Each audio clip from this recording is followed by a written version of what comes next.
Good morning. How are you? Today's a good day. I know it's rainy out and so forth, and you don't think it's a good day, but it's actually a good day. My good friend Nguyen Ticarro is here to talk about the Catalyst Foundation, to talk about her life. I'm not going to run through a big spiel of all her accomplishments and so forth. She'll get to that. But there's two ways for you to leave morning meeting today. Let me give you an example.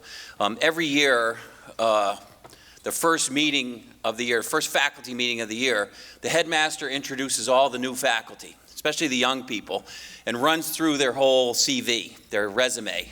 You know, they got graduated cum laude from here and did this job there and were so wonderful. And you sit in your seat and think, you know, I am so inadequate. You know, I suck, you say to yourself. And you know, why am I even here? And this happens year after year, and you think to yourself, there's two responses to that. I can go home and sit in a dark room and wait for death, or I can actually say, you know what, I'm going to do something. I'm going to do something that's extraordinary. I'm going to do something to make the rest of the world a better place. And why I bring that up is, you know, my friend Caroline, whom I've known for a long time, she organizes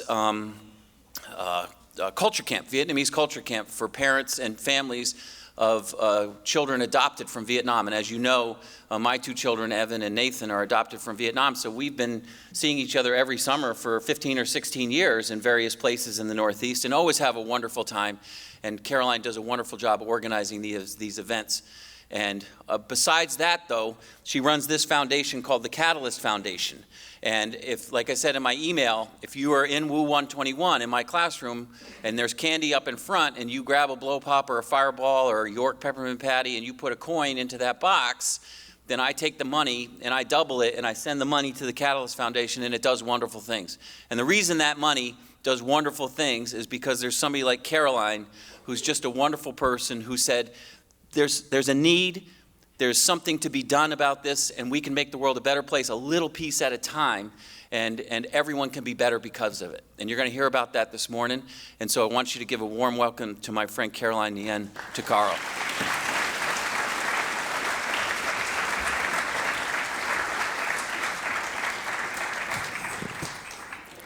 Good morning. Are you awake? You've already had class, okay. So can I see where the seniors are? Oh, so we can pick on them. Okay, great. Well, I'm very happy to be here. I live in Minnesota, so rain is so much better than snow, which we had yesterday.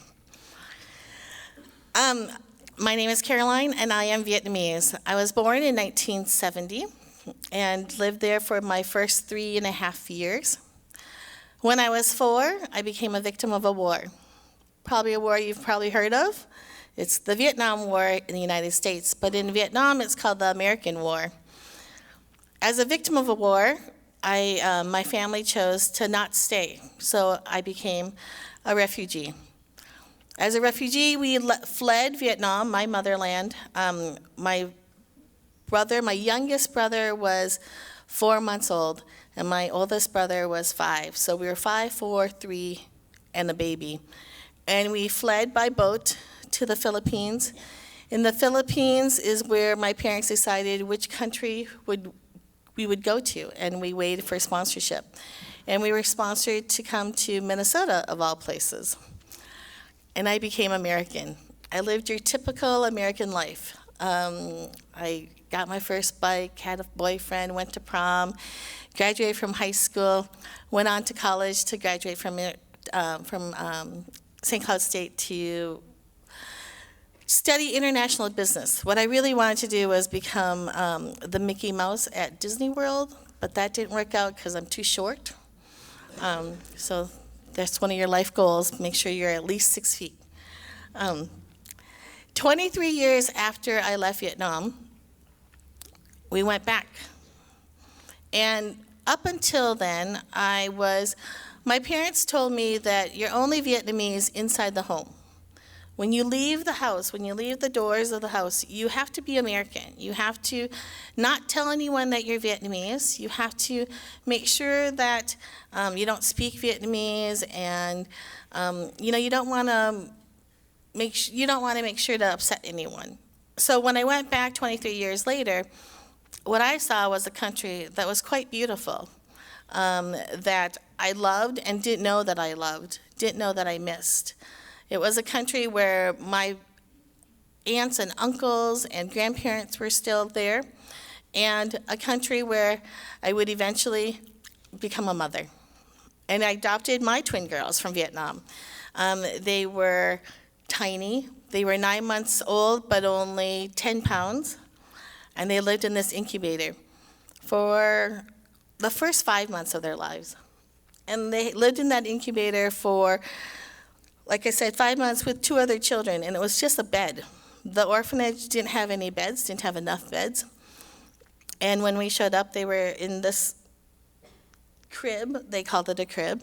And it was at that point that I said, I'm pretty sure I can do something different. Not only can I adopt, but I'm pretty sure I can help replace this incubator with a crib. And when I decided to do that, I kind of had no idea what I was doing. I was, again, just a mother, a brand new mother at that. And up until then, I was doing international business and working at 3M as a logistics coordinator, so I had no idea how to run a nonprofit, let alone a charity. But I did know how to ask people for clothes, for any extra clothes. I did know how to ask people to give me a couple dollars instead of spending it at the coffee shop. And it took us just a couple of months, but we raised enough money to send over 3 new incubators and buy 4 cribs.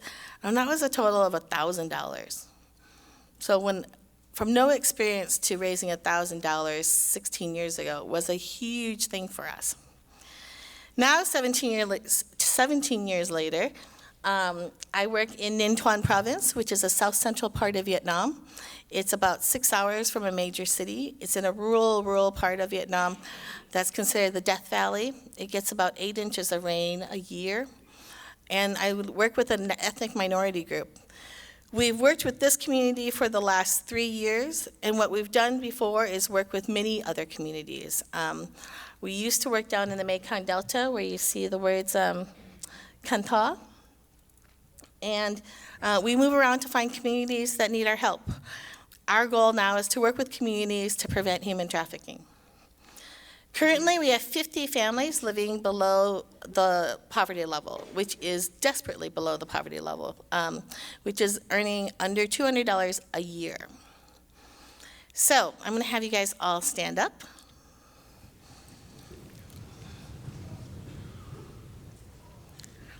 Now, if I could get the sophomores, freshmen, and seniors to sit down. So, ooh, good, I did my math right. So the juniors now represent the people in their community that have a safe home or a bathroom. The rest of you have a house that looks like this. It's no bigger than this stage, and there's about 4 or 5 people living in that little house. Okay, everyone stand up again. Now, if I could have everyone sit down except for the sophomores.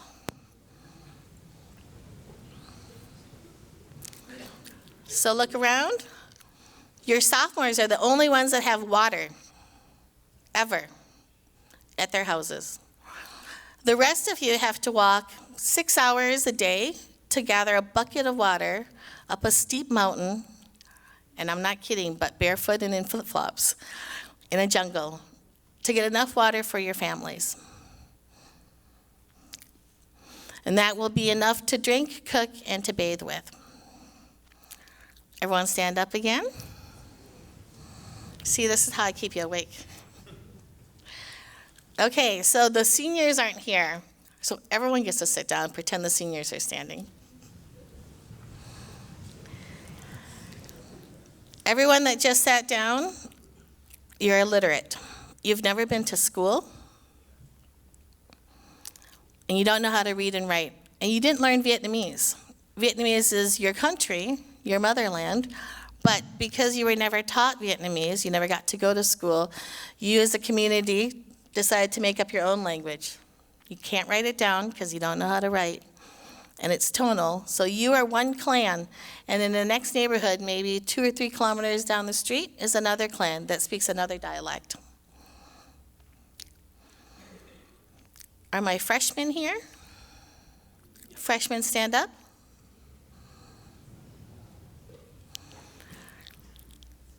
These are the ones in the community that are earning 28 cents a day. And they're doing it by following water buffalo and collecting dung, bringing it home, drying it, and then selling it back to farmers as fertilizers.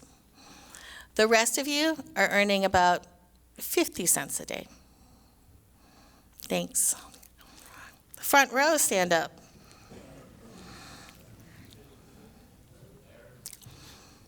So the people in the front row are the only ones that have ever seen a doctor in their entire lives in our community. Thanks, guys. And the reason that our community has never had all this, water, homes, sanitation, jobs, healthcare, is because of the color of their skin. They are an ethnic minority group. In Vietnam, there are 54 ethnic minority groups, and they are the second smallest. They have never been given access to this because Vietnam has been trying to figure out what to do with the ethnic minority groups. We've chosen to work with them based on the UN Convention Rights of a Child. Has anyone heard of the United Nations? Okay, great. Has anyone heard of the Convention Rights of a Child? This convention, written in 1989 by the United Nations, is what propels our mission. When I started Catalyst 17 years ago, it was an organization that said, I just want to help the orphans, or I just want to help my kids that aren't living in the orphanage anymore, or I just want to collect some clothes. As we evolved and saw that there was a need for children living in extreme poverty, children that were being trafficked, being bought and sold by adults for less than $50, that were being transported internationally without their parents knowing, we realized that we needed something to guide us more concrete, that we could go back to the government and say, why aren't you helping? So we went back and saw that the Convention on Rights of a Child is something that the United Nations had worked up and ratified, and over 192 countries are actually implementing it and believe in it. The United States is not one of them, unfortunately. But there are 4 principles that the Convention on Rights of a Child goes by. The first one is non-discrimination, which we also believe. Nobody can treat you differently because of your opinion, religion, race, language, sex, or because you're born poor or rich. Principle 2 is the best interest of the child is when adults make decisions about you are kids, they should think of what decision is best for you. This convention applies to all of you. Principle number 3 is that every child has a right to survival, protection, and development. Countries should protect you from harm and help you to live and grow healthy. And participation. You have the right to give your opinions in all matters that affect you. Your views should be taken seriously. And as you grow older, your views should become more important. Now that's all easy to do here, right? If you raise your hand and you ask your teacher something, pretty sure there's an answer. If you want something changed in your life, you could ask an adult. They'll probably accommodate within reason. But all of our kids in our community don't have that. So we are their voice for them. We have a holistic solution that we've developed over the last 16 years that centers on the child. If we believe in the child, if we believe that the child is the one that is going to break the cycle of poverty that all these children live in, we can do something about that. We can educate them, we can educate their family, we can give their community jobs, houses, bathrooms, water, enough food, medical, and hopefully get them to be involved in a big, larger community. And, for our community, it's as simple as learning Vietnamese. We believe that every child deserves a chance to go to school. We have a program called Project Backpack that sends a child to school every year from age 5 to hopefully 18. In 17 years, our highest grade that we've accomplished is 8th grade because the average marrying age is 14. Anyone here older than 14? Anyone married? Good answer. Except for Mr. Lehner. So what we were trying to do is if we could keep the kids in school, they didn't have to work. Our agreement with the families is that if your child goes to school, we will bribe you, the family, with 15 kilos of rice for the month. We'll give you enough food so that your child doesn't have to go out and work instead of go to school. We believe that every child deserves enough food and water. This is huge to us. We didn't know how big it was. We assumed that everyone had access to water. We assumed that everyone had enough food. They just couldn't afford to buy food. Well, when our community was pushed down from the mountains by the government to this death valley, they didn't know how to plant food in sand. They didn't know that if they didn't live in the mountains to reach the closest waterfall, where they could go for water. So they would only go back to the mountains. Last June, we had a group of students. We had a group of, they were called the Venture Crew. It's a Boy Scout and Girl Scout co-ed group. And we had 15 volunteers, your age, come to the community and plant a garden for the first time. And what we did was we planted different containers and different vegetables and crops that we were teaching them.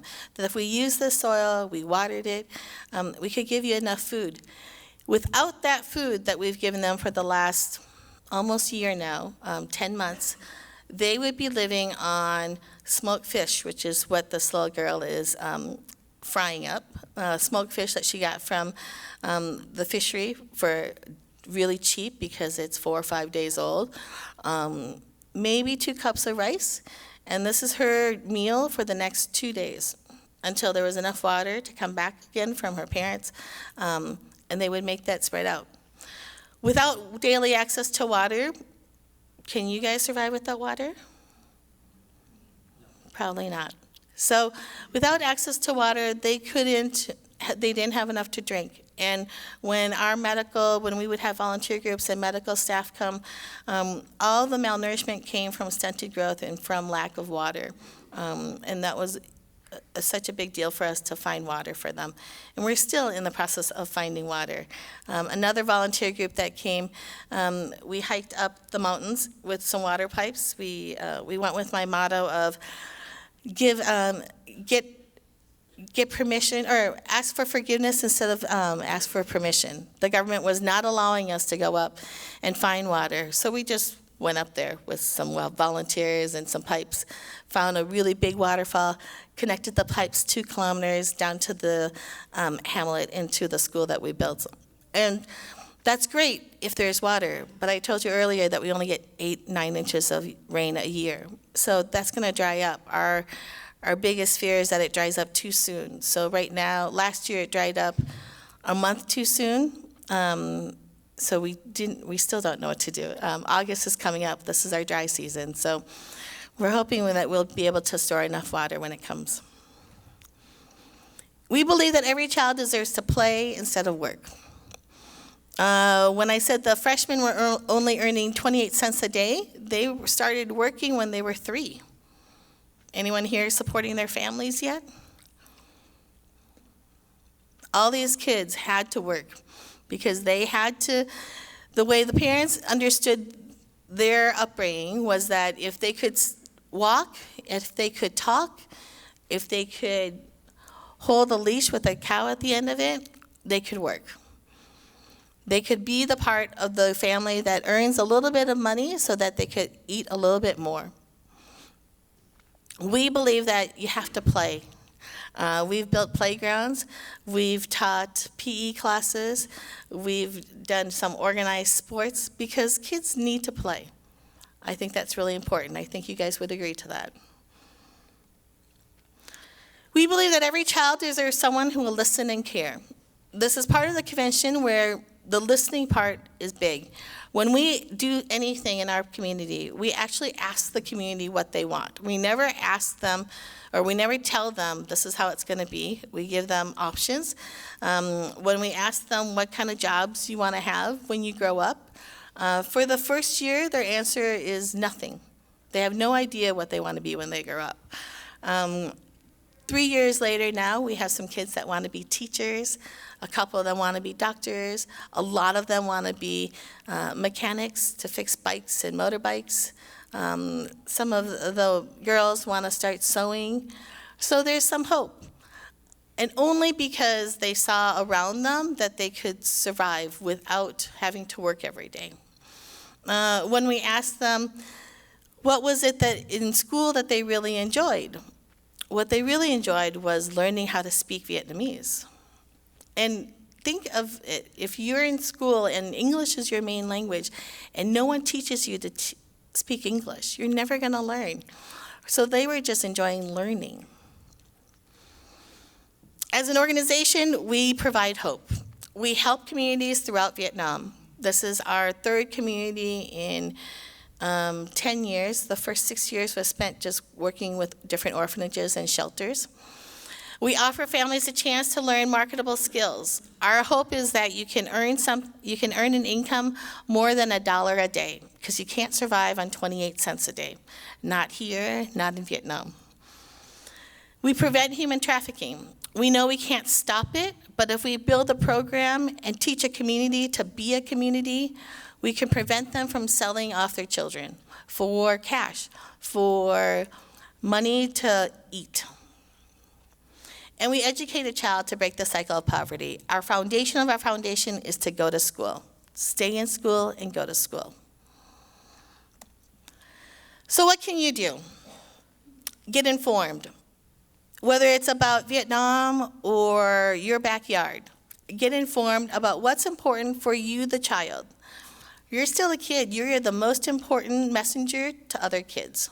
You're educated kids. You're smart. You've been around the world, and you know what you're doing. Get informed. Talk about what's important to the United Nations. Talk about what's important to you. Once you inform yourselves, talk about to other people. Educate others. If you can educate others, which is what I do, stand in front of a crowd, stand in front of one person, and just talk to them about what's important to you, that's going to matter. Once you get informed and educate others, what can you do in your own community? I challenge each of you to reach out to another child, another student, a peer, someone younger than you, someone that you don't know, to see what they need. Look in your community and see if there's a foster care center that needs duffel bags. Foster children don't have luggage. Is there a food shelf where you can bring in some food? Is there some place that you can help? Because you're all capable of helping just a little bit. Volunteer. Volunteer your time and your skills. I need your skills. I was not sitting in the same position you were when I started Catalyst. I didn't know hardly anything about what could be done. The skills that we need are not hard. I have 18-year-old daughters now that run my social media because they're way smarter at it than I am. But we need people that want to volunteer. Most organizations want someone that know a little bit more than they do to grow. Donate. Donate your money if you can. It costs us $12 a month to feed a family of 4. That's 15 kilos of rice. And then look at your school. How can you activate your school to help others that are in need? This is a great looking school. You guys have been around for a long time, and I'm really, really impressed with the caliber of students that you've brought in, the teachers, and your academics are rigorous. But what can you do in your school to help others, to be the catalyst for hope?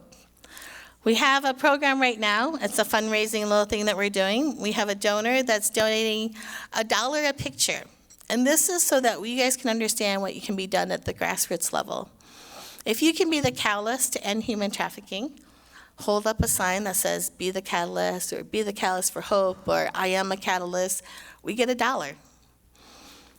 And again, it costs us $12 to raise enough money to feed a family for a month. I think there's about 600 students, is that right? So $600 is a lot of money, goes a long ways. This is one thing you can do. Other things that we do, we're definitely on social media, so we're always doing something to, again, push the envelope, challenge all of you to do something in your community, in your homes, in the global world, to see what you can do. We have volunteer groups that come over to Vietnam all the time. We have a lot of students. If you're looking for a spring break or a J term, do you have a J term?